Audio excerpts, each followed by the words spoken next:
एकीकडे हे व्हिडिओ क्लिपचं प्रकरण तर दुसरीकडे गावाच्या राजकारणामुळे बेघर झालेल्या लान्स नायक बाळू चौगुले यांना 10 दिवस उलटलेत तरीही अजून घर मिळालेलं नाही।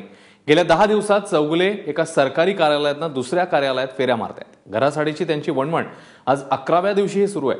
जिल्हा परिषदेचे मुख्याधिकारी, तहसीलदार, ग्रामसेवक, आमदार बाबूराव पाचरणे, पालकमंत्री गिरीश बापट अशा सगळ्यांची त्यांनी भेट घेतली। मात्र सगळ्यांनीच त्यांना उडवाउडवीची उत्तरं देऊन त्यांची बोळवण केली आहे। आजपर्यंत तहसीलदार, बीडीओ आणि झेडपी सीओना पण भेटलो मी, पण तिथून अशा प्रतिक्रिया आल्यात की ते म्हणतात की परमिशन घेतली नाहीये। आणि मी आज सीओना भेटलो तर ते सीओ साहेब म्हणतात की सीओच्या परमिशनची गरज लागत नाहीये जर ती जागा गावठाणची असेल तर। माझ्याकडे तसे एवढे पैसे पण नाहीये, मी लोन करून घर बांधण्यासाठी काढलं होतं। याची दखल सरकार घेतच नाहीये।